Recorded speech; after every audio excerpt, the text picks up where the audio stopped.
vosotros ya esta mañana nos hemos saludado y todo eso, hemos tomado café juntos. Y bueno, aquí estamos, gracias por haber venido, gracias por vuestra participación. A mí me hace muy feliz cuando veo personas que quieren avanzar, que quieren aprender, que quieren superarse. Siempre hay algo que podemos aprender en los caminos del Señor. Aunque de antemano lo digo, no creo que vaya a enseñar nada nuevo, nada especial, no tengo una gran revelación de nada por el estilo. Posiblemente algunas cosas que voy a decir, tal vez usted ya las conozca, ya las controle, no lo sé.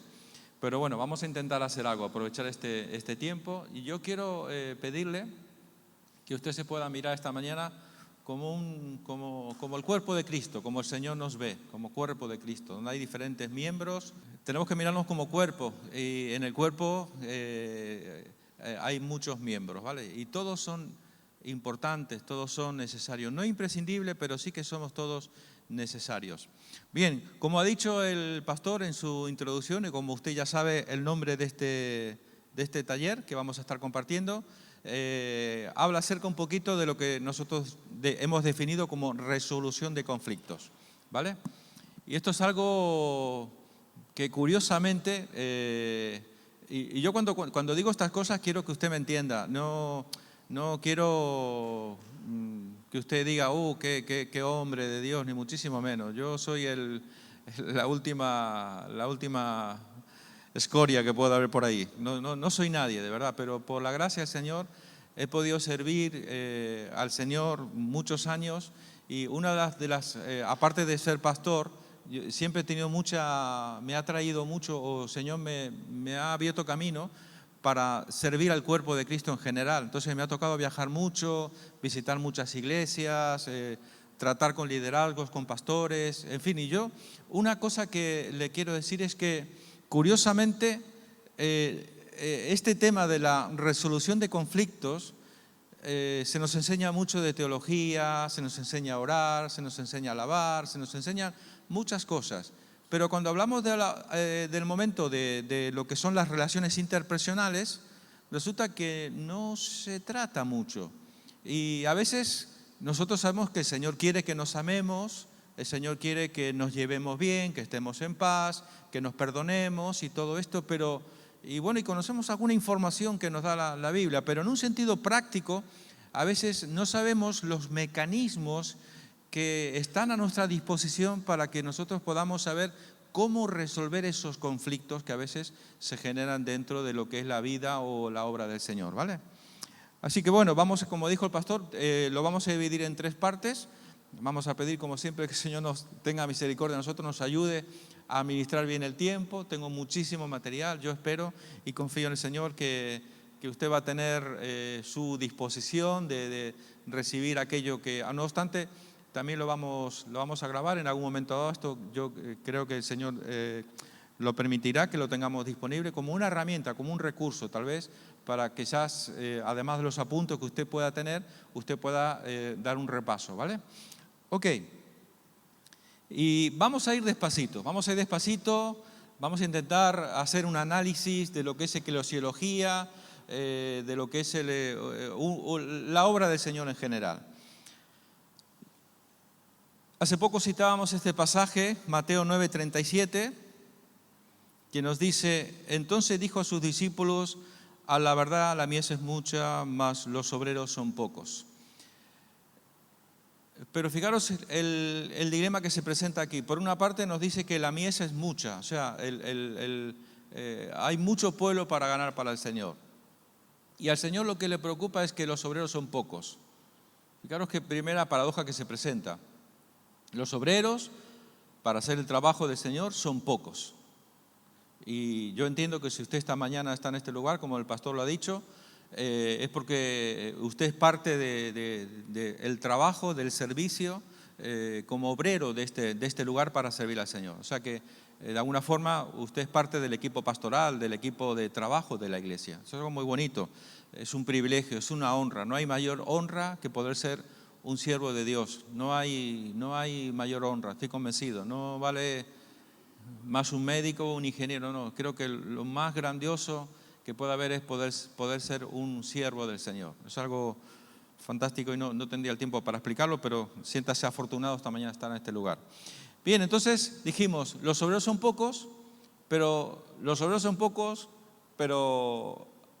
lo importante sería que esos obreros que son pocos, además nuestras relaciones sean buenísimas, sean extraordinarias, que nos podamos amar, que nos podamos respetar, que podamos ser un equipo, de saber que estamos en el mismo equipo, que estamos sirviendo a un único Dios y que solamente tenemos un solo enemigo, que es Satanás, el enemigo de nuestras almas. Y si hay algo que el enemigo siempre va a procurar, y ninguna iglesia puede tal vez librarse de esta realidad, la estrategia mayúscula del enemigo es traer división dentro de la iglesia, traer contienda, provocar situaciones donde se generan situaciones de tensión, de disgusto, y que a veces no sabiendo tratarlas, porque el problema es que a veces no sabemos cómo tratar estas cuestiones. Todo empieza como una pequeña, si no lo tratas en un primer momento. Por eso dice la palabra que todo empieza como una pequeña raíz de amargura, pero una raíz es el principio, luego va creciendo y va aumentando y hasta el final se convierte en un tremendo árbol que ya no hay quien lo arranque, no hay quien lo mueva. Entonces, son cosas que vamos a intentar estudiar. Pero como digo, vamos a ir despacito y vamos a ver algunas cosas. Quizás algunos de vosotros ya conocéis esta información que yo voy a compartir con vosotros, pero vamos a hablar un poco acerca de qué sería la iglesia ideal. ¿Cuál es la iglesia ideal? Y vamos a ver una serie de principios. Fijaros, un hombre, un hermano en el Señor de Alemania, Christian Schwab, algo así, no sé cómo se pronuncia el nombre, se preocupó por investigar un poco, examinando en los 5 continentes, iglesias grandes, iglesias pequeñas, iglesias de todas las índoles, para intentar sacar una conclusión. La conclusión que quiso sacar este hermano es la siguiente. A partir de una base de datos, después de haber estudiado unas 1000 iglesias en los 5 continentes, iglesias pequeñas, grandes, en crecimiento, decrecimiento, iglesias perseguidas por el Estado, iglesias que son subvencionadas por el Estado, iglesias destacadas, conocidas, así como totalmente desconocidas. Y él lo que quería sacar era unos datos. La conclusión que este hermano sacó es muy interesante. Y vamos a ver aquí algunas de estas características, se llaman así, características cualitativas de iglesias que crecen. Y vamos a mirar 8 principios en total.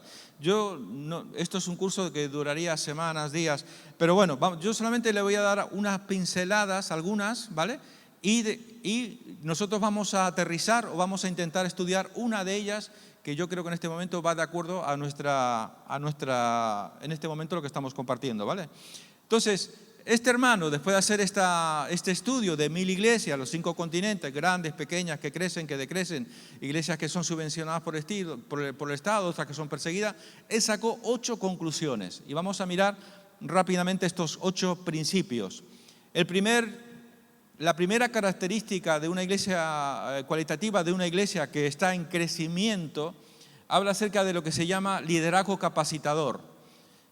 Y usted puede decir, bueno, ¿qué significa esto de liderazgo capacitador? Significa que la iglesia entiende que nunca todo el peso de la iglesia puede estar sobre una persona.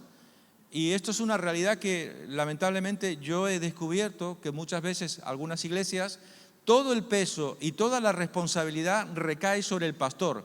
El pastor es el hombre orquesta. Recoge la ofrenda, es el que lleva la oración, el que lleva el evangelismo, el que lleva la intercesión, es el que predica, es el que enseña, limpia la iglesia, visita a los hermanos, lo hace todo. Y está feliz de poder hacerlo todo. Pero lo que hace no se está dando cuenta que está haciendo como una especie de freno para que la iglesia pueda avanzar un poquito más. Y la idea es que recordar la experiencia que tuvo Moisés cuando llegó Jetro, su suegro, y lo vio a Moisés que estaba desde la mañana hasta la noche atendiendo todos los pleitos que tenían los israelitas. Llegó su suegro, no está bien lo que estás haciendo. Te estás quemando tú y estás quemando a la gente. Deberías nombrar unos líderes que atiendan y que te ayuden y que colaboren contigo. Entonces, Normalmente lo que queremos definir como liderazgo capacitador significa que cualquiera que esté en una posición de liderazgo debe tener esta intención de reproducirse en otro líder. Y esto implica que el pastor, porque imaginaros, cuando todo el peso cae sobre un líder, sobre un pastor en este caso, y si un día el pastor no está, ¿qué es lo que ocurre? La iglesia deja de funcionar. Pero cuando todos estamos funcionando dentro del cuerpo de Cristo, en un momento dado, el pastor puede ser que no esté, pero sin embargo la iglesia va a seguir funcionando. De esto se trata, ¿vale? Y esto aplica en todas las áreas. Un día no está el líder de alabanza, la iglesia no va a tener alabanza. Un día no está el líder de intercesión, no va a haber intercesión. Un día no está el líder de evangelismo, no va a haber evangelismo. Y así en cada área de la iglesia. Siempre tienen que haber 2 o 3 que puedan ejercer esa función.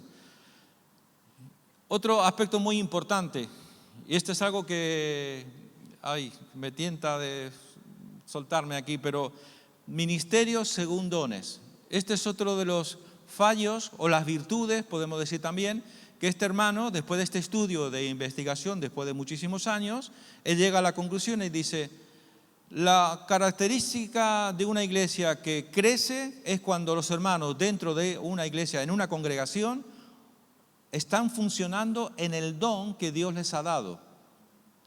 Porque ¿qué es lo que ocurre? Dentro de la iglesia o en la vida de una iglesia hay necesidades que tenemos que cubrir. Y a veces porque el hermano que podría cubrir esa área y esa necesidad no lo hace porque quizás no sabe que tiene ese don o es un descuidado, no lo sé, vamos a dejarlo ahí. Alguien tiene que cubrir esa área de la iglesia. Y ahí es donde encontramos de repente a alguien que, por ejemplo, imagínate, vamos a poner un ejemplo un poco exagerado, ¿vale? Imagínate que de repente el evangelista que lo único que quiere es ganar almas, predicar, salir, ganar almas para el Señor, porque cada uno tiene una función, un llamado dentro de la iglesia. Y el evangelista, como no hay nadie que, por ejemplo, que lleve la intercesión, entonces el evangelista lo vemos intercediendo. No es que no tenga que orar, o de repente lo vemos enseñando en la iglesia, o de repente lo vemos haciendo alguna otra función que no es la suya, la más importante. Y es verdad que muchas veces se crean tensiones dentro de la iglesia cuando un ministerio quiere predominar sobre los demás. Porque si tú le preguntas, por ejemplo, a los líderes de la alabanza, su ideal sería que toda la iglesia esté siempre alabando al Señor. Si le preguntas al evangelista, el evangelista quiere que toda la iglesia, todo el día, estemos evangelizando en la calle. Si le preguntas al intercesor, va a querer que todos estemos orando todo el día y toda la noche, en ayunos, en vigilia, porque es su don. Entonces tenemos que encontrar el equilibrio, porque si no se crean tensiones, no se puede hacer solamente una cosa, una función dentro de la iglesia, sino que tenemos que equilibrarnos, ¿vale? Y por eso es bueno que el evangelista nos empuje, que nos anime a que salgamos a evangelizar. Es bueno que el líder de alabanza nos empuje y nos anime, que es importante que adoremos al Señor. Lo mismo el intercesor, lo mismo el maestro. ¿Os imagináis que si me preguntarais a mí, seguramente yo diría: tenemos que aprender, estaría todo el día dando enseñanzas, ¿verdad? Y cada uno en esa área. Entonces, pero lo importante aquí, quiero destacar esto.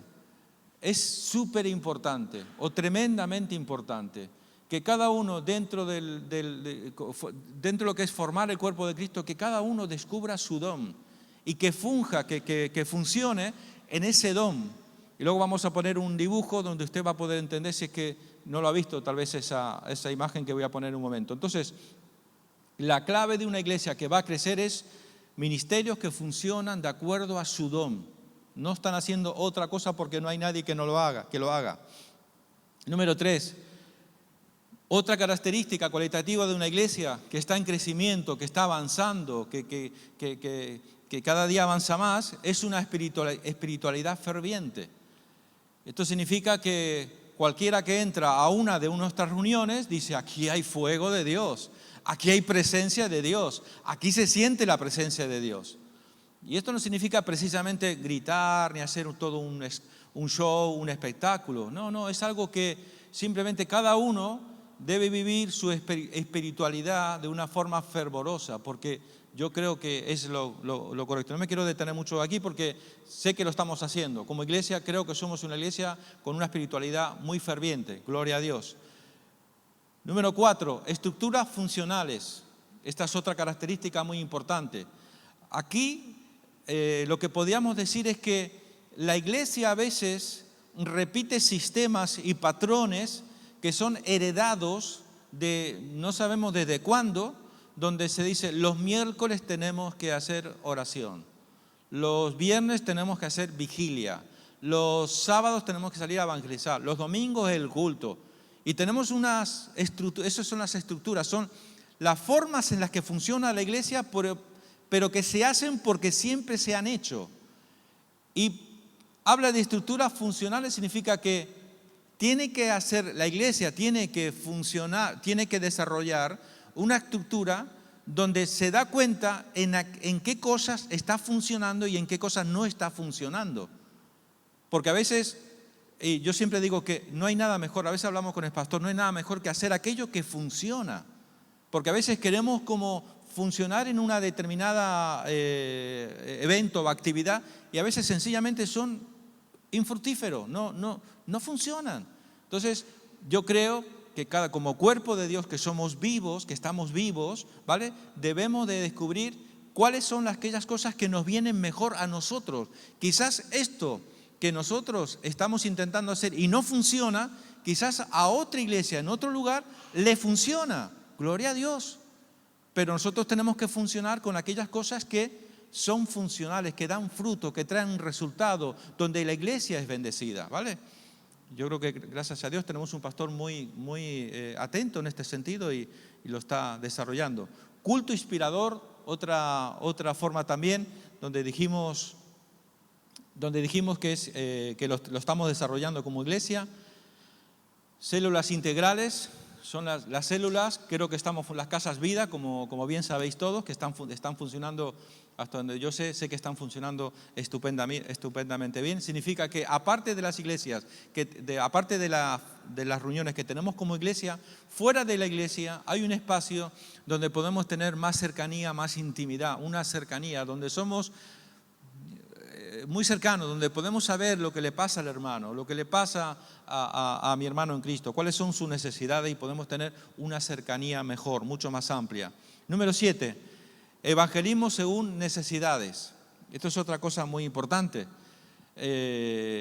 Ahora, bueno, estamos en un tiempo un poco particular, no se puede hacer esto de hacer evangelismo, pero simplemente quiero dejarle algo. Nosotros sabemos de toda la vida que el evangelismo es coger la guitarrita, irnos al parque y hacer un evangelismo en la calle. No está funcionando, no es la gente. Pero seamos realistas, eso hace muchísimo tiempo que no está funcionando, no funciona. Y ya nos podemos empecinar de que esa es la forma. Quizás a algunos les funcione todavía. Y yo pongo el ejemplo, hace muchísimos años atrás funcionaba. Y así muchos avivamientos que se han generado en Sudamérica, en Argentina, en Colombia y otros tantos países de Sudamérica, tú te ponías en una esquina, arriba de una caja de cartón, de patatas o de manzana, y te ponías a gritar en una esquina, y la gente se arrimaba y escuchaba, y la gente se repartía, se convertía, y en pocas semanas tenías una iglesia. Muchos ministerios grandísimos hoy en día empezaron de esa manera, pero hoy no está funcionando de esa manera. Hoy la forma de poder llegar a los inconversos ha variado muchísimo y hoy se habla mucho acerca de las redes sociales que están siendo de tremendo impacto. Yo siempre pongo el ejemplo de estos hermanos que se dedican a hacer películas cristianas, como una película secular, pero con un mensaje potente, cristocéntrico, de salvación. Estos días está llegando a España la película de esta chica que era abortista. ¿Habéis estado escuchando las noticias? Ha salido la película, está llegando a España, donde ella cuenta cómo ha dejado, en un momento dado Dios le habla y ella reacciona. Hasta ahí, esa es la información que tengo. Pero hay muchas películas que, además de ser de una tremenda calidad, están llegando a millones de personas. Eso es lo que se lleva en estos tiempos. Número 8, esta es la última. Relaciones afectivas sólidas. Otra característica muy importante en una iglesia que está en crecimiento son relaciones afectivas sólidas. significa que nosotros, las personas, además de tener al Señor que nos une como nuestro Padre, como nuestro Dios, que tenemos en común, tenemos que tener relaciones. Tiene que haber interacción. Y en esto conocerán que sois mis discípulos, en que os améis los unos a los otros. En esto el mundo sabrá que el Señor nos ha enviado, en que estemos unidos, en que nos amemos. ¿Qué pensáis? Yo os hago la siguiente pregunta. Y es lo que está pasando hoy en día. Hoy a través de las redes sociales, yo sé que muchas veces hay gente que nos ve nuestros cultos, nuestras reuniones, y a veces al final se deciden y van llegando. O tú invitas a alguien que venga a la iglesia. Y cuando entra a este ambiente de la iglesia, donde estamos todos los hijos de Dios, nuestra reunión, alabando, el tiempo de la palabra. Pero, ¿qué pensáis que es lo que más les impacta a estas personas? ¿Las bonitas alabanzas? ¿La tremenda predicación que hace nuestro pastor? Pues, para mí no hay mejor predicador que Pastor Claudio, me encanta su forma de predicar. Sí, no, de verdad, eres mi predicador favorito. Yo no, ojalá pudiera predicar así, me siento más cómodo con la enseñanza. Pero lo cierto es que cuando alguien entra, ¿pensáis que le llama la atención la predicación, la alabanza? ¿Qué es lo que están mirando de nosotros? ¿Qué es lo que van a ver? En el amor que hay entre nosotros, el compañerismo, la cercanía. Y ven que esto es algo que en el mundo, en la sociedad, nunca, jamás lo van a encontrar.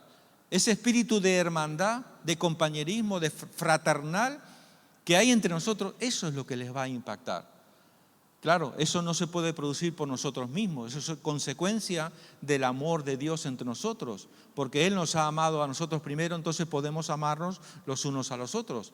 Primero Dios tiene que derramar en nuestro corazón su amor para que entonces nosotros podamos amarnos. Esto suena muy bonito, ¿verdad? Pero siempre hay algo que siempre se puede mejorar, siempre podemos avanzar un poquito más. Bueno, la idea es que no debe de faltar ninguna de estas características cualitativas. Hoy vamos a ver relaciones afectivas sólidas, fuertes. Y vamos a centrarnos un poquitito en esta parte. ¿Cómo están nuestras relaciones afectivas sólidas, supuestamente sólidas, verdad? Y yo digo amén, claro que sí que son sólidas. Vamos a examinar y vamos a mirar unas gráficas. No sé si veis ahí, ¿se llega a ver claramente? ¿Se ve bien? Iglesias pequeñas entre 1 y 100 miembros, 100 y 200, 200, 300, 300, 400. Y nos habla acerca de unos porcentajes, qué tamaño de iglesia es el que gana más personas para Cristo. No sé si veis el detalle. Las iglesias pequeñas, por lo visto, tienen más capacidad de ganar almas para Cristo. Las pequeñas iglesias, de 1 a 100 miembros. Conforme va subiendo la gráfica, veréis que cada vez tienen menos capacidad de ganar almas para el Señor. La pregunta es, y se me olvidó decir del principio, en cualquier momento me puedes parar, me puedes hacer una pregunta, quiero contar con vuestra participación, es muy importante, ¿vale? Entonces, mirando esta gráfica, ¿qué es lo único que cambia? ¿Por qué esta primera iglesia tiene mayor eficacia a la hora de ganar almas para el Señor? ¿Qué os ocurre? ¿Qué pensáis? ¿A qué conclusión podemos llegar? Adelante, hermana.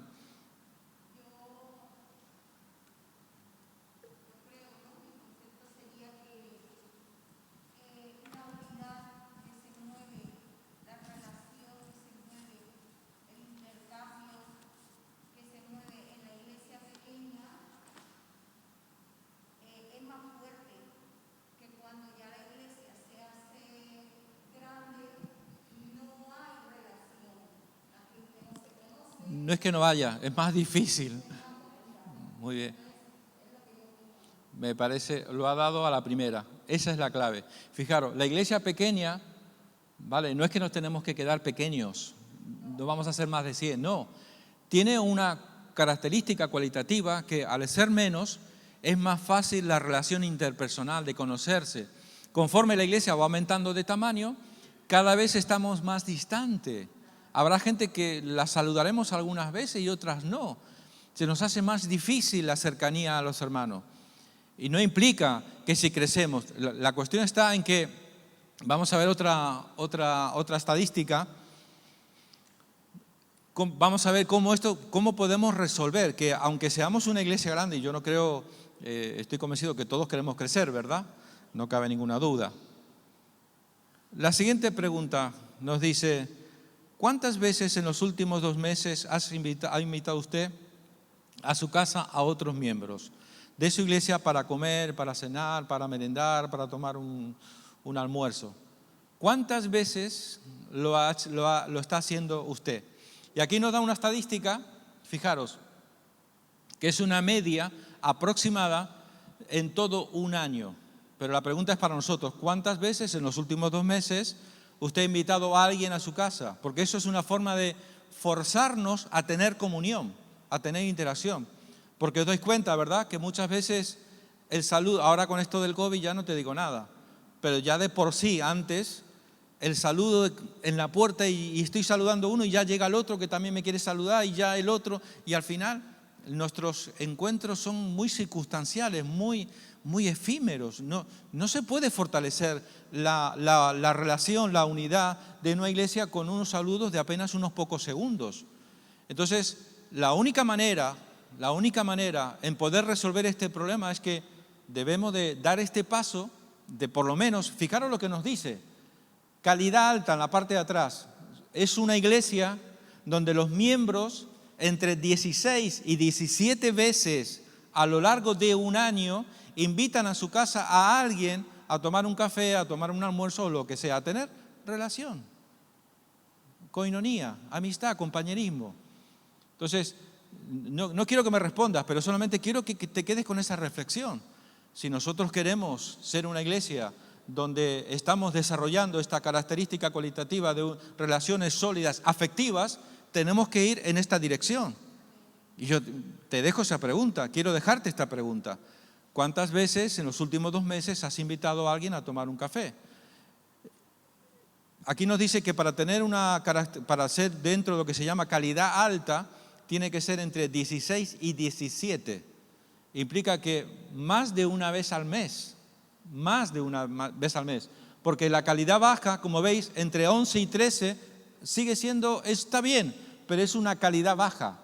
Significa que por lo menos una vez al mes, como mínimo, deberías de intentar quedar con alguien para tomar un café, tomar un desayuno. Pero como digo yo, no hay que anunciarlo a bombo y platillo. Eso es una cosa que tú quedas con tu hermano para tomar algo y tenéis un tiempo de comunión. Hablamos de nuestra vida cristiana, de cuánto amamos al Señor, no de otras cosas. No para criticar ni muchísimo menos, no, para hablar de nuestra vida cristiana. ¿Tú cómo conociste al Señor? A mí una de las cosas que me encantan es cuando la gente me cuenta cómo fue su encuentro con el Señor. ¡Wow! Me encanta, me hace tan feliz ver la forma como el Señor llega de distintas maneras, llega a la vida de aquellos que le estamos buscando. Muy bien, ¿está claro? ¿Se entiende? ¿Alguna pregunta? Me podéis parar en cualquier momento, esto es interactivo, ¿vale? Yo me embalo y a veces no soy consciente, se me pasa el tiempo volando. La siguiente gráfica, y esto es algo muy importante, quiero hacer mucho énfasis en esto. La siguiente, si la miras así nada más, posiblemente no la llegas a entender, pero nos habla de la salud de una iglesia medida a través del humor, a través de la risa. Y lo que nos quiere decir esta gráfica es que una iglesia saludable, una iglesia fuerte, sólida, es una iglesia donde hay risas, donde la gente se ríe. Y habla de un porcentaje altísimo, fijaros. Una calidad baja significa entre 33 y 46% de risa dentro de la iglesia de lo que nos reímos, es una calidad baja. Para estar dentro de una calidad óptima, entre el 63 y el 68%, más o menos, ¿vale? Hay humor, hay risa. Porque ¿qué es lo contrario a la risa, por ejemplo? ¿Qué es lo contrario a la risa? Estar todo el día serios, con cara amargado. Y entra alguien y dice, pues esta iglesia son todos una manga de amargados. Yo ni loco me convierto. Pero si entra alguien aquí y nos ve que nos reímos, que somos felices. Yo os pido perdón de antemano, yo nací con la cara muy seria, lo siento. Es un defecto que tengo, yo de verdad que me esfuerzo. Pero la idea es que cuando entra alguien de la calle y ve nuestra vida de iglesia y ve que hay risas, que hay alegría, porque la felicidad, ¿cómo se expresa la felicidad? Con risa, nos reímos. De hecho, hay hasta sistemas de tratamientos para la salud que se llaman risoterapia, no sé si habéis oído. Hay gente que se cura el estrés, la depresión, hasta enfermedades. Simplemente como está la abrazoterapia, otra forma también.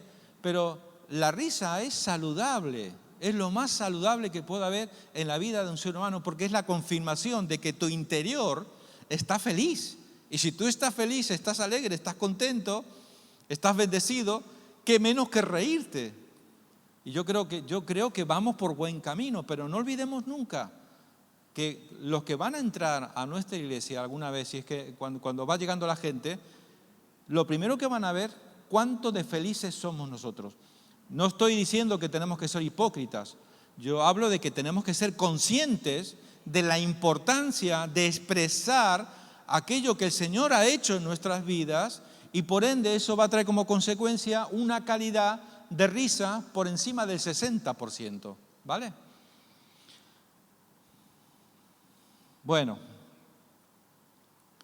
vamos a la última gráfica. No sé si veis ahí, son unas casillas verticales donde habla liderazgo capacitador, ministerio según dones, espiritualidad ferviente, células integrales, evangelismo según necesidades, relaciones afectivas. Todas estas características, hay una pregunta, ahora necesito que me ayude. ¿Qué pensáis vosotros? Mirad bien la gráfica. Yo os hago la pregunta, ¿cuál de estas tres iglesias es la iglesia que realmente está creciendo más con diferencia a las otras? A ver, algún valiente. Fijaros, las verticales a la izquierda habla del número de miembros, ¿lo veis, verdad? ¿Ok? Y todas las verticales, todas esas rayitas son las distintas, liderazgo capacitador, ministerio según dones, espiritualidad ferviente, en fin, todas esas características que tiene que tener una iglesia que quiere crecer o que está en crecimiento. ¿Cuál es la iglesia que más está creciendo de todas estas? La iglesia, explícame por qué, la iglesia C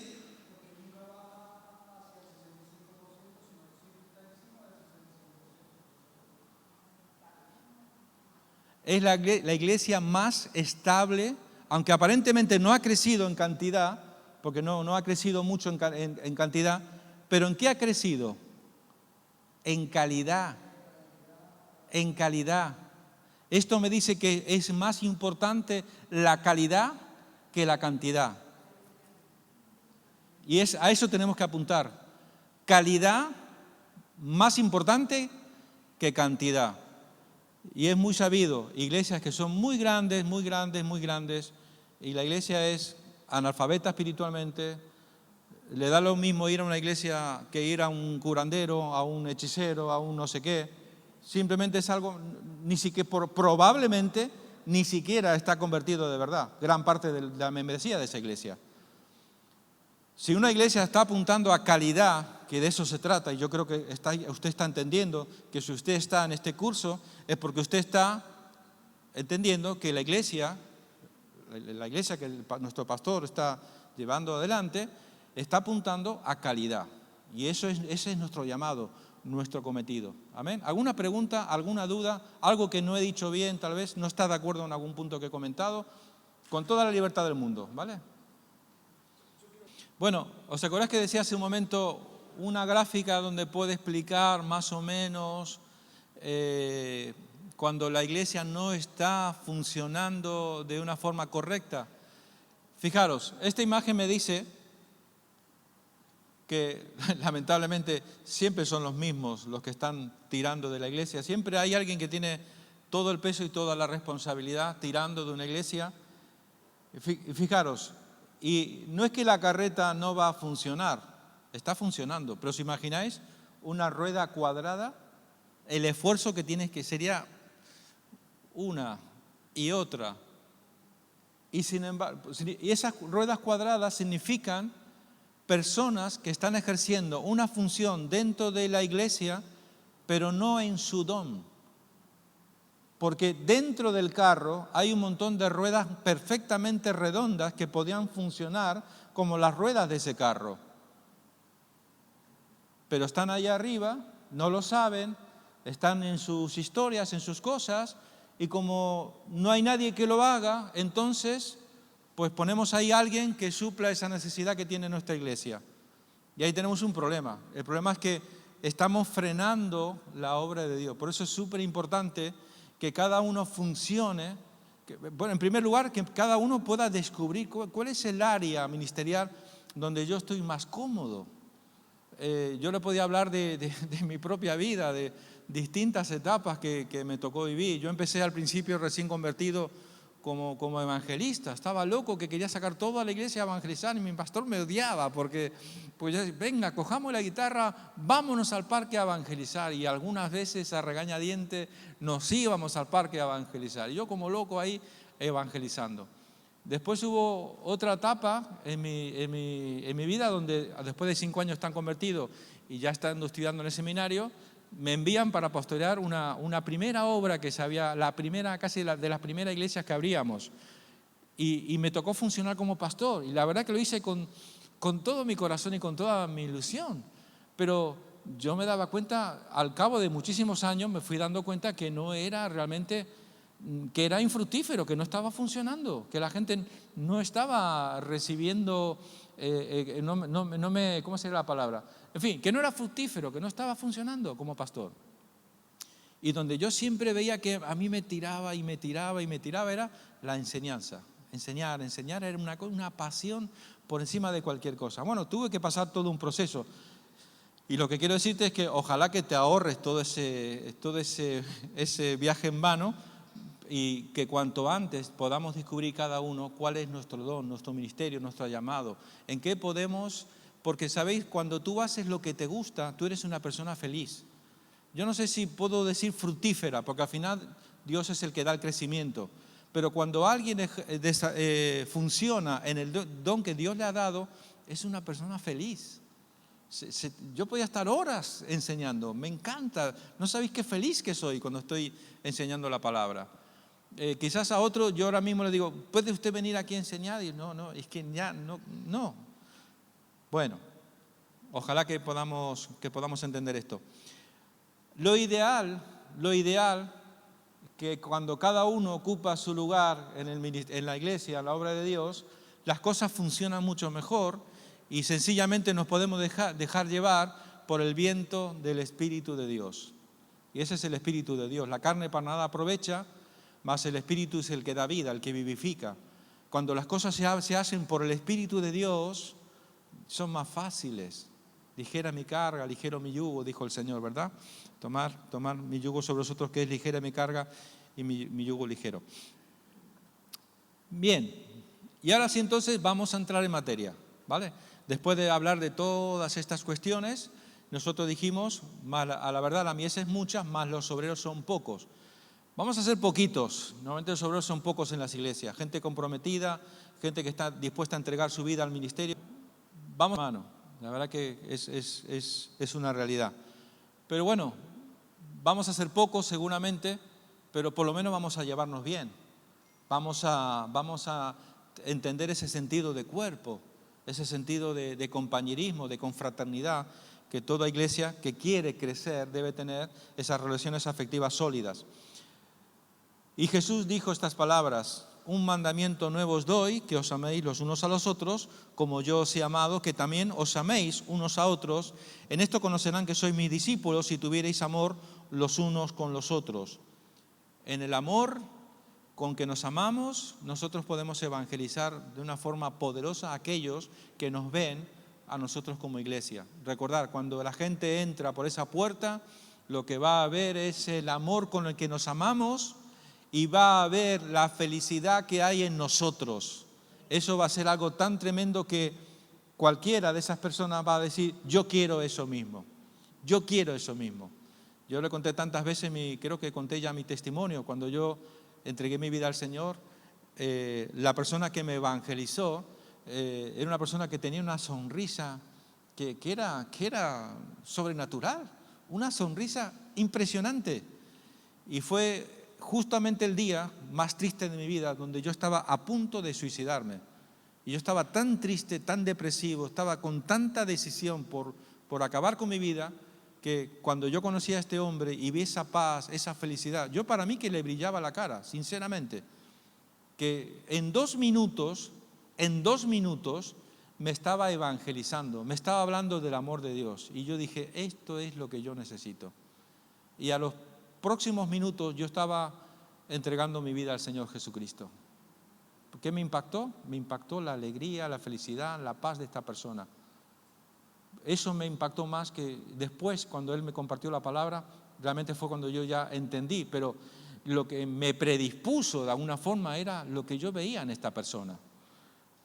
Bueno, entonces, en esto conocerás que sois mis discípulos si tuvierais amor los unos con los otros. Tenemos que irnos a nuestra realidad.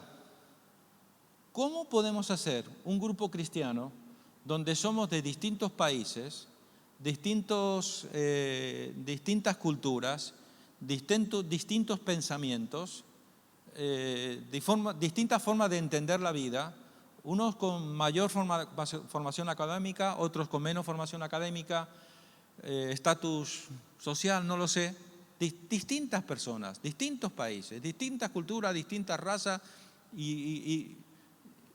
del punto de vista humano, psicológico, podemos decir, sería algo muy difícil que podamos estar de acuerdo. Y siempre hay una tendencia que predomina normalmente. Yo he comentado muchas veces acerca de la paradoja que se produce cuando cristianos solamente se unen, aunque son cristianos, lo segundo que les une es que somos de Colombia, por ejemplo, ¿no? Esto ocurre mucho, yo lo he comentado alguna vez. En Madrid hoy en día es normal, gente cristiana donde el 99% son colombianos.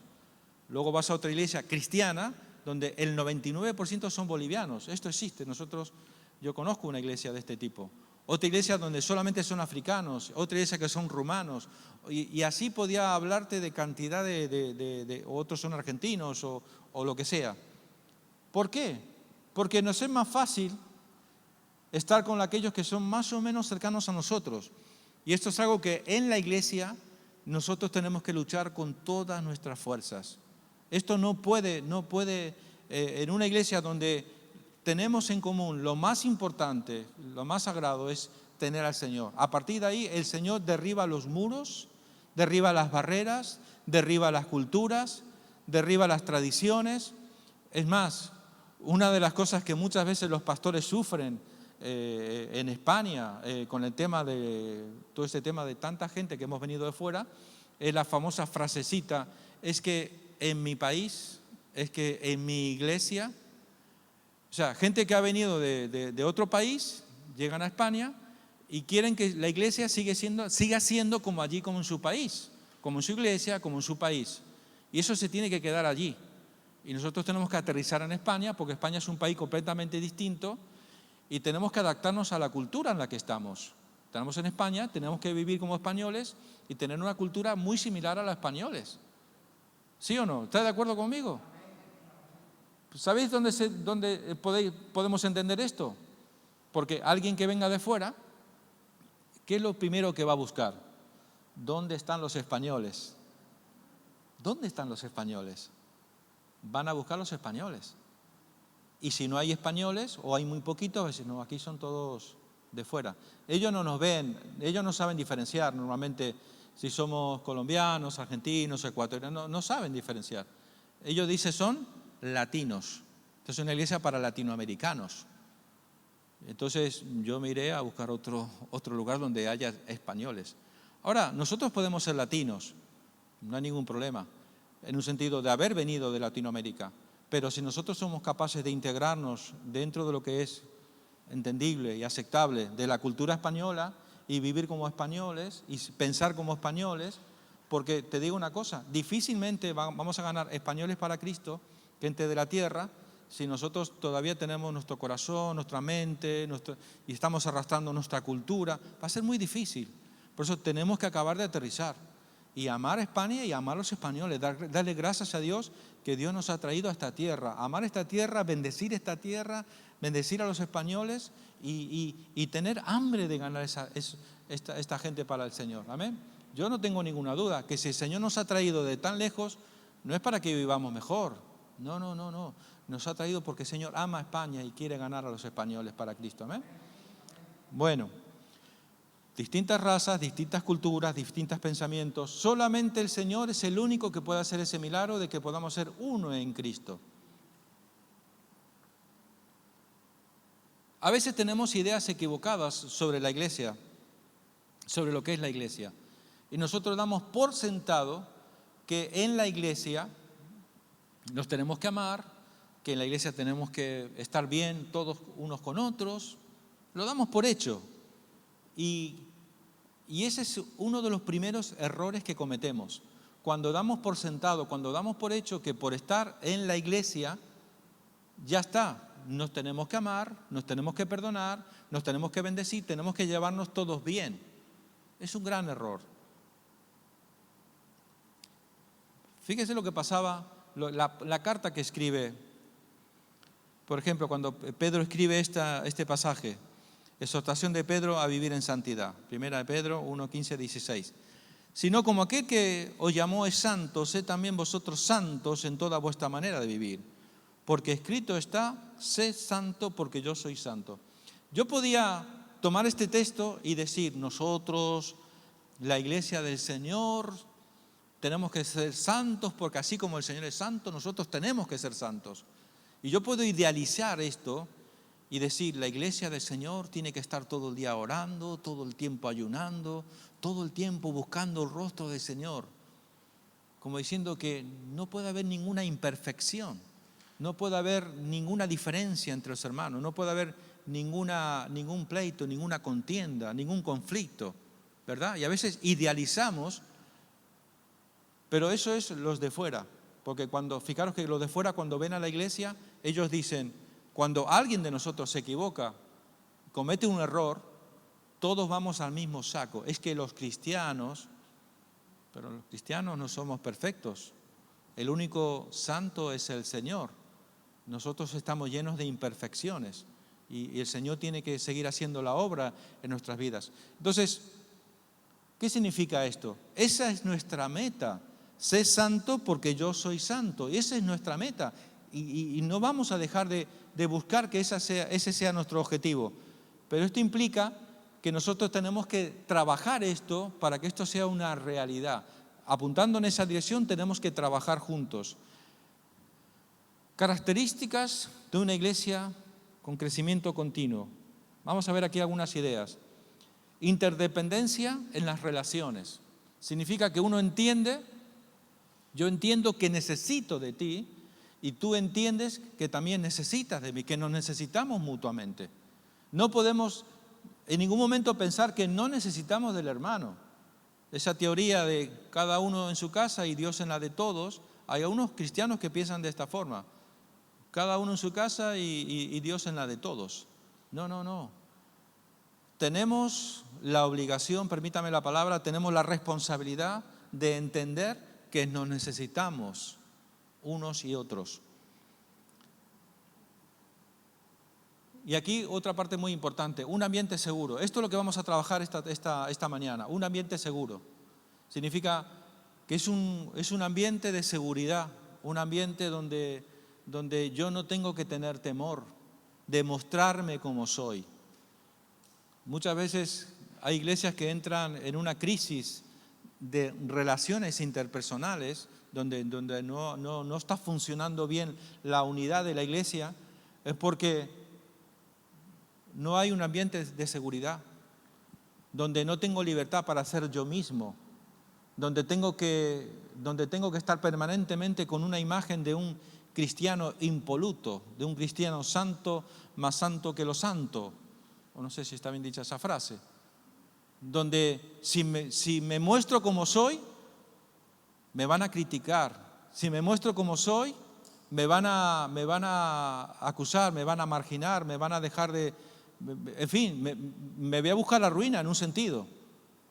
Pero en un ambiente cristiano lo que tiene que haber es seguridad, donde yo puedo mostrarme como soy, con sinceridad, donde no tengo temor, donde no estoy examinado todo el tiempo, no me están examinando, donde no me están juzgando, sino que me valoran porque han entendido que yo soy alguien que he conocido al Señor, que quiero seguir amando al Señor y que quiero seguir avanzando, quiero seguir creciendo. No hay nadie perfecto, no hay nadie perfecto en los caminos del Señor, nadie. Por eso Jesús dijo, como dijo, miras la pajita en el ojo de tu hermano, pero no te das cuenta del tronco que tienes en tus ojos. Qué ejemplo más bestia, ¿verdad? Y a veces somos así. Estamos listos para juzgar, para mirar los defectos de los demás y no nos damos cuenta que nosotros también tenemos defectos. Y lo que tenemos que mirarnos debemos de mirarnos con amor, con misericordia. Y entender de que cada uno está en un proceso. Quizás tú estés en otro nivel, quizás tu hermano está en otro nivel un poquito, pero también va en la misma dirección. Todos pasamos por ese proceso. Por tanto, tiene que haber un ambiente de seguridad, ¿vale? Donde si yo un día le pido a alguien que ore por mí, si yo un día le cuento un problema a alguien para que ore por mí, al día siguiente no es que se va a enterar todo el mundo. Y vaya que si se da cuenta uno, cuando uno cuenta un problema y al día siguiente te encuentras con los hermanos, todos te miran. ¿Te das cuenta?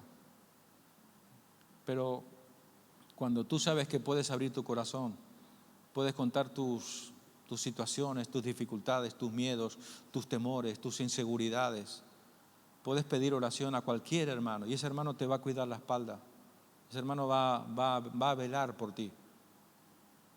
Bueno, es un tema que da para mucho. Pero bueno, vamos a seguir avanzando. Afirmación y ánimo mutuo. Por supuesto, además de tener esa libertad de saber que estoy en un ambiente seguro donde nos cuidamos las espaldas unos y otros, también tiene que haber ánimo y afirmación. ¿Qué significa esto? Que podemos cometer el error a veces de solamente fijarnos en los defectos de los demás. Y defectos, como hemos dicho, tenemos todos. Pero te puedo asegurar que virtudes también las tenemos. Y en vez de estar mirando los defectos en los demás, lo que tenemos que mirar son las virtudes, las cosas buenas que hay en nosotros. Y cuando alguien hace algo bueno, cuando tú ves una virtud en alguien bueno, ¿qué es lo que tienes que hacer? Darle la enhorabuena. A mí me encanta muchas veces, no siempre lo hago, ¿no? Una vez lo mismo me he acercado a Lucas, cuando ha predicado Lucas, me ha encantado tu predicación, me ha llegado al corazón. Hermana, hoy la alabanza ha estado, me he sentido que estaba en la misma presencia del Señor. O cuando alguien predica, alguien enseña, cuando alguien hace algo. O no solamente dentro de lo que es el contexto eclesiástico, cuando a alguien le va bien en la vida, cuando alguien va triunfando, va saliendo adelante, se va superando, consigues un trabajo, te compras un coche, te compras una casa, no lo sé, cualquier ejemplo, y tú afirmas a ese hermano. O cuando tú ves a un hermano que está luchando con algún tipo de debilidad en su vida y de repente lo ha superado, lo ha conseguido, ha superado esa etapa de su vida y tú te acercas y le das la enhorabuena, ¿no? Dentro de poco Lucas se va a sacar el carnet de conducir. Yo creo que va a haber más de uno que nos acercaremos. Lucas, enhorabuena por ese carnet de conducir, te lo mereces. Por tanto, debemos de afirmarnos, debemos de animarnos. Eso es algo tan importante, eso retroalimenta la relación interpersonal dentro de la iglesia. Y muy importante también, su norma es la resolución intencionada de conflictos. Y aquí vamos entrando ya en materia. Significa que esta iglesia ha entendido que su prioridad número uno es estar en paz unos y otros. Que no vamos a dejar eso como una cosa menos importante, sino que es nuestra prioridad la resolución intencionada de conflicto. Yo tengo la firme determinación que si tengo algún problema con alguien, yo lo voy a resolver como sea. Aunque luego hablaremos cuáles son los mecanismos que vamos de los que disponemos para poder solucionar estas cuestiones. ¿En la iglesia puede haber conflictos? Claro que sí. Todos tenemos diferentes gustos, diferentes maneras de ver la vida, diferentes costumbres y expectativas. Además de las diferencias, también puede influir mucho que estemos cansados, frustrados, enojados.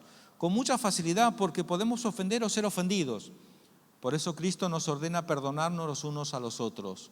Guardar rencor contra un hermano es pecado, aunque el hermano tenga la culpa.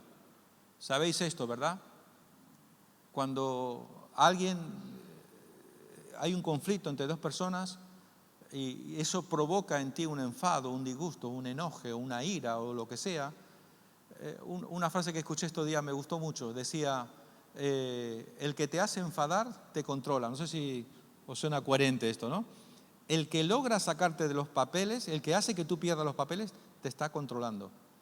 Por tanto, nunca debemos de perder los papeles, debemos de tener ese dominio propio que el Señor nos ha dado. Mirar aquí, estamos ya a punto de terminar esta primera parte. Dice, exhortación de Pablo a la iglesia de Galacia. Fijaros, esto de que en la iglesia haya problemas no es nada nuevo. Fíjese, ya hace 2000 años Pablo escribiendo esta carta. ¿Y qué carta, eh? Porque vosotros, hermanos, a libertad fuisteis llamados, solamente que no uséis la libertad como ocasión para la carne, sino que servíos por amor los unos a los otros, porque toda la ley en esta sola palabra se cumple. Amarás a tu prójimo como a ti mismo. En otras palabras, no quieras para los demás lo que no quieres para ti. Pero si os mordéis y os coméis unos a otros, mirad que también no os consumáis unos a otros. Y aquí llegamos a un punto donde reconocemos que entonces, que aunque somos la iglesia del Señor, aunque el Señor dice que somos santos, que tenemos que amarnos, que tenemos que perdonarnos, pero la realidad nos dice de que a veces hay momentos en que pueden surgir conflictos. Y de esto se trata. Vamos a continuar. Segunda parte, resolución de conflictos. Espero que hasta ahora más o menos hemos ido bien y vamos a continuar. Siempre poniendo como fundamento y como prioridad la palabra del Señor, ¿vale? Siempre. Dice, exhortación de Pablo a la iglesia de Éfeso.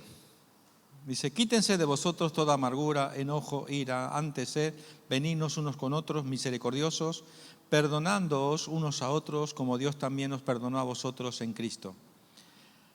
No sé si veis, la pregunta sería, ¿por qué Pablo habla estas cosas? ¿Cuál es la intención de Pablo? Es lo mismo lo que hace un momento hemos leído en el pasaje donde Pedro hablaba en esa epístola, donde decía, os mordéis, os coméis, os consumís los unos. O sea, y hemos dicho, lo ideal sería que en la iglesia seamos santos de los santos, ¿no? Seríamos todo casi ángeles. Pero lo cierto es que es una realidad inevitable que conflictos tienen que haber dentro de una iglesia. Por tanto, eso no nos tiene que desanimar, no nos tiene que asustar. Son cosas normales, son situaciones que se producen con total normalidad. ¿Dónde yo quisiera hacer el énfasis? El énfasis quisiera ponerlo en que a veces no sabemos manejar esos conflictos que se generan dentro del... Es como entrar en un callejón sin salida y ¿ahora qué hago? ¿Cómo lo soluciono? ¿Vale? Entonces, eso es lo que vamos a estar viendo estas cosas esta mañana. Bien. Por tanto, vamos a buscar la definición, o vamos a intentar comprender cuál es la definición de conflicto. Los conflictos son situaciones en las que dos o más personas tienen intereses contrapuestos que no pueden desarrollarse al mismo tiempo, es decir, que de concretarse uno, el otro quedaría anulado. Un conflicto significa que dos personas tienen una diferencia, uno dice tener la razón y el otro dice tener la razón. Y esto se produce mucho en el matrimonio, sobre todo. O a veces algo más cotidiano, tal vez con los hijos, o situaciones que a veces se pueden producir en el trabajo, pero también, por supuesto, dentro de la iglesia, donde cada uno puede tener un cierto punto de vista y él dice, no, tenemos que hacerlo de esta forma. Y en el otro tenemos a la otra persona que dice, no, tenemos que hacerlo de esta otra manera. Entonces, Si A se sale con la suya, el que pierde es B. Ahora, si B se sale con la suya, A sale perdiendo, ¿vale? De esto se trata. Vamos a hacernos la primera pregunta y vamos a centrarnos en nuestra realidad. Usted sabe lo que son los conflictos, aunque es aplicable a todas las áreas de la vida, por supuesto. Pero bueno, nosotros hoy vamos a centrarnos un poco en el contexto eclesiástico, en el contexto de iglesia, ¿vale? La pregunta es, ¿por qué se producen los conflictos? Y no vamos a entrar en temas, en todo momento yo quiero mantener la idea de algo genérico, ¿vale? No vamos a, imagínense que usted tenga un problema ahora mismo y lo ponga aquí, lo saque y no vamos a hacer eso. Vamos a hablar de cosas genéricas, particulares o privadas, nombres, no vamos a hablar de situaciones tal vez muy particulares o privadas, pero vamos a intentar pensar en cosas genéricas. Y vuelvo a la pregunta, en un contexto de iglesia, por ejemplo, como el nuestro, ¿vale? La pregunta, ¿por qué se producen los conflictos? Y me gustaría que dos o tres de vosotros me ayude a hablar de cosas genéricas, ¿vale? Donde desde tu punto de vista tú te das cuenta que a veces hay conflictos o situaciones de tensión dentro de la vida, de la dinámica de la iglesia. Entonces, ¿algún valiente que me ayude con alguna idea?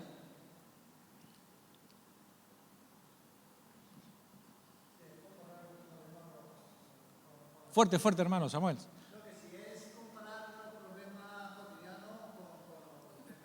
Bueno, yo he dicho, hay problemas cotidianos, hay muchos a nivel familiar, pero en el contexto de iglesia, ¿qué puede ser, qué puede generar un conflicto o una tensión o una diferencia dentro de lo que es el contexto de la vida de la iglesia?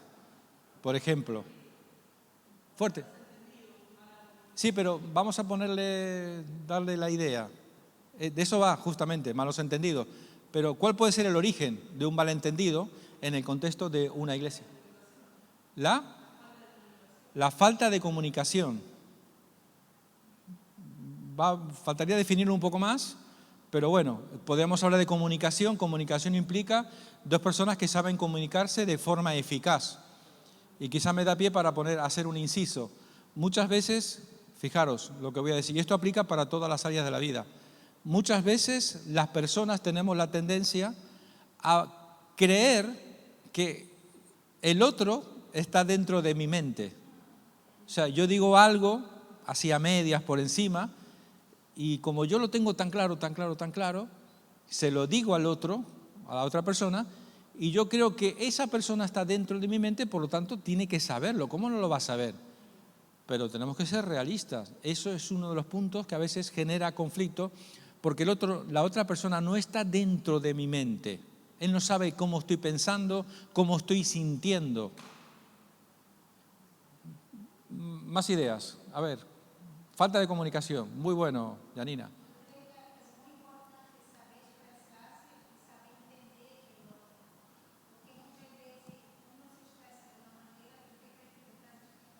Sí.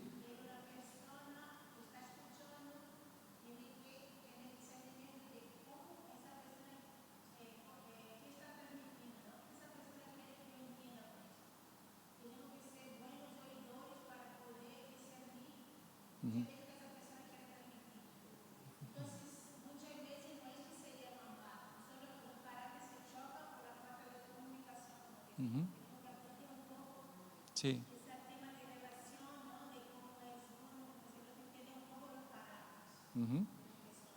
Ahí vamos. Eso quería escucharlo. Ha dado con la tecla en el punto exacto. El origen de los problemas, de las tensiones que se producen muchas veces es porque tenemos diferentes caracteres, diferentes temperamentos, diferentes formas de sentir y de vivir la vida en un sentido, ¿vale? Y no sé si conocéis el origen de aquel que se llamaba Hipócrates. Yo no sabía que la hermana era psicóloga, ahora me va a tirar con la Biblia, seguro que voy a decir algún disparate, pero bueno, yo soy un aficionado en todo caso. Pero Hipócrates, siglo V antes de Cristo, él desarrolló una tesis, una teoría, empezó a llamarle la atención por qué las personas eran distintas.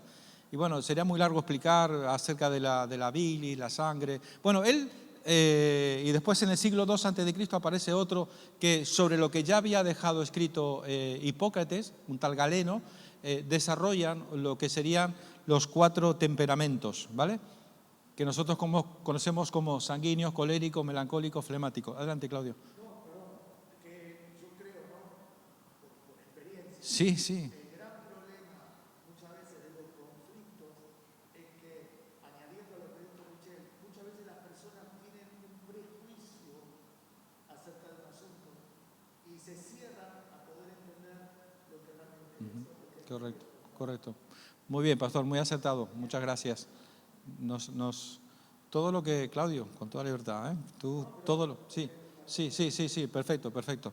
Bueno, ¿alguien sabe? Bueno, me imagino que sí, es una pregunta absurda, ¿verdad? ¿Alguien ha tenido en cuenta que no todos tenemos los mismos temperamentos? Que somos distintos. Temperamento que viene de temperatura. Para que tengamos una idea, es como si fueran distintas temperaturas, diferentes formas de expresar nuestra personalidad, sería nuestro carácter, nuestra forma de ser como personas en un sentido. O sea, por ejemplo, aquí nos presenta sanguíneo, colérico, flemático, melancólico. Y seguramente de los que estamos sentados aquí, los que estamos aquí esta mañana, ¿quién sabe quién será el sanguíneo, el colérico, el flemático, el melancólico? Cada uno tenemos distintos temperamentos, pero recordar, no quiere decir que solamente seas sanguíneo, colérico, melancólico, flemático, no. Lo que quiere decir es que hay una de estas temperamentos que son predominantes en nuestra vida.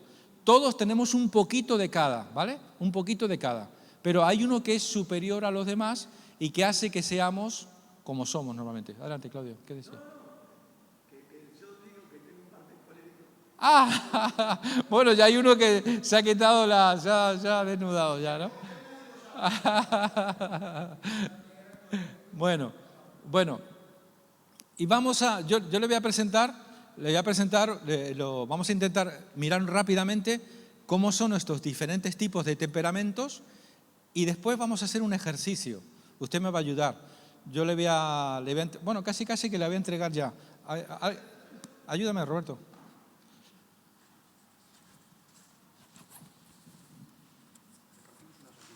Sí.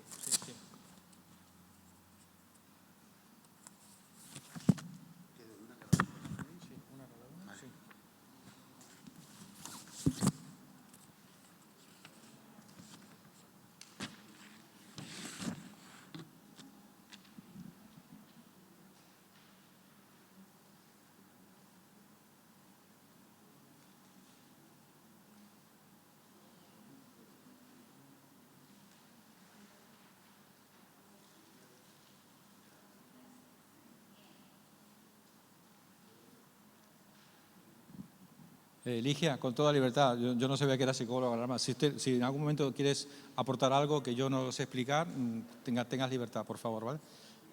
¿Eh? Ah, muy bien, de acuerdo. Yo no tengo ningún problema, ¿vale? Bueno, ¿tenemos todos?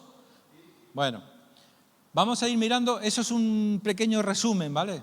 No lo he hecho yo ni mucho menos, eso está ahí en internet, está a vuestra disposición, lo podéis mirar cuando queráis, ¿vale? Vamos a empezar con el primero de ellos, ¿vale? Y la idea es que conforme vayamos analizando estos diferentes tipos de carácter, que podamos intentar un poco comprender, en primer lugar, cómo soy yo, ¿vale? Y esto es algo muy importante recordarlo. El temperamento o el carácter de la personalidad, en un sentido, todos nacemos, desde el día que tú naciste, Dios te ha sellado con un tipo de personalidad, ¿vale? Con un porcentaje de cada uno de estos distintos caracteres, ¿vale? De estos distintos temperamentos, ¿vale?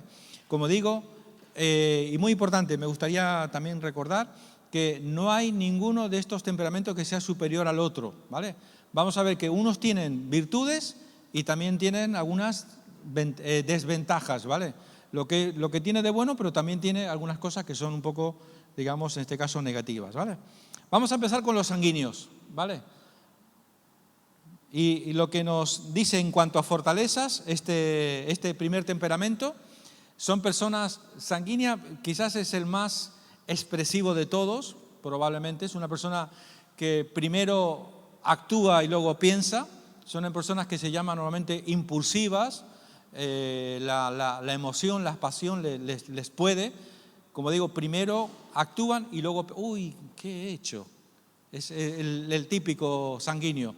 Y por otra parte, se caracterizan por ser personas muy alegres, muy divertidas, les va la marcha, les va la fiesta, donde están todos tranquilos, calmados, y llega el sanguíneo y los pone a todos a reír, y arma es como se suele decir, es el alma de la fiesta habitualmente.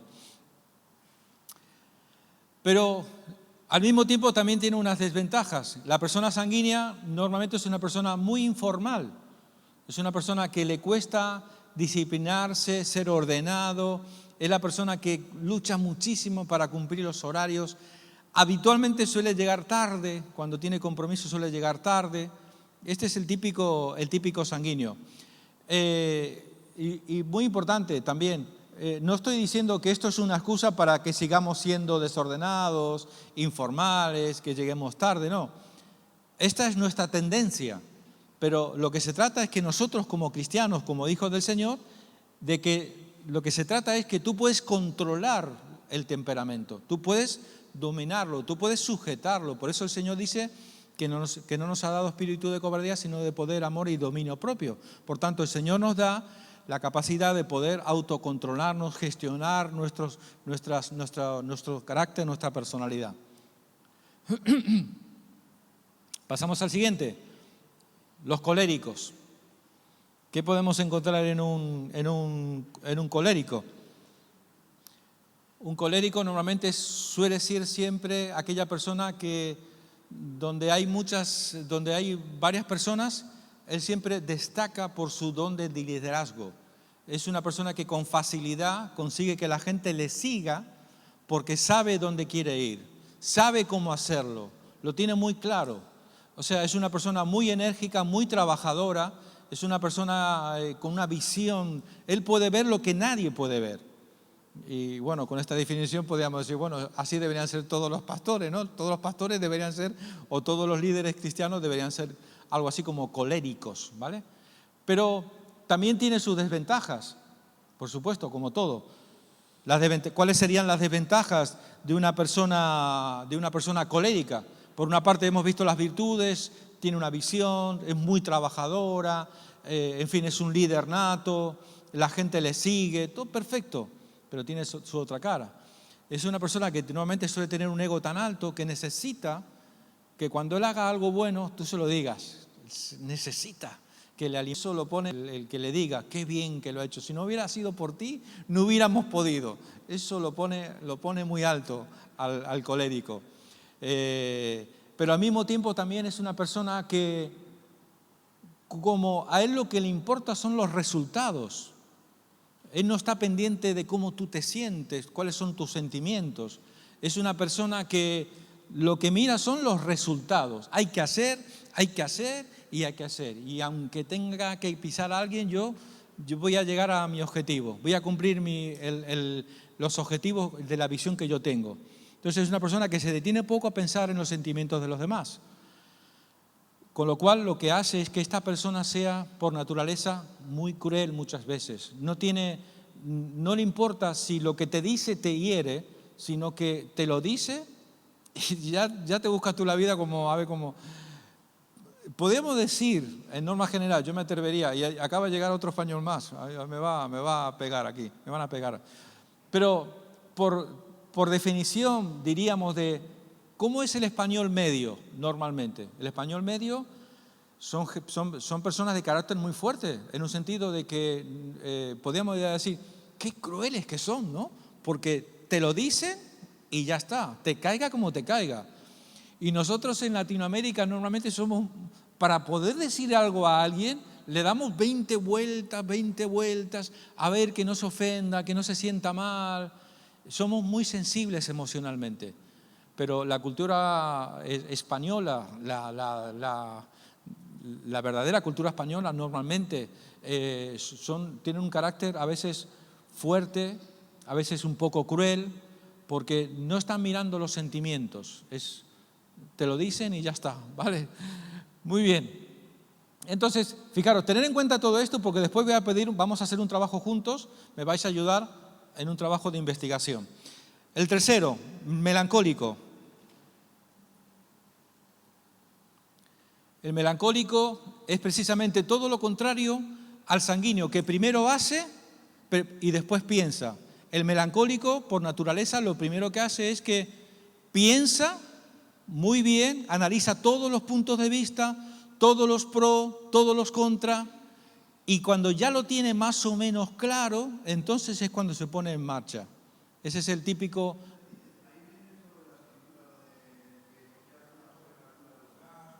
Sí, por ejemplo. Pero luego vas a ver que vamos a ver unos ejemplos que me vais a ayudar para que entendamos mejor, ¿vale? No quiero simplemente daros la información, porque esto lo puedes buscar en internet y ya está. No, yo quiero que esta mañana hagamos algo práctico, ¿eh? Me gusta caracterizarme por eso, ¿vale? Por cosas prácticas. Pero al mismo tiempo también podemos ver que el melancólico tiene una parte negativa, que por naturaleza es una persona pesimista. Es una persona que para que arranque a hacer algo, tienes como que tirar de 1000 kilos y le cuesta porque tiene que procesar, tiene que pensar, tiene que analizar, tiene que mirar los pros, los contras, lo tiene que mirar de tal forma que, eso sí, cuando ya se decide, cuando ya se convence y se dice me pongo en marcha, pues me pongo en marcha. Son personas normalmente muy trabajadoras, muy responsables y muy cumplidoras, por cierto.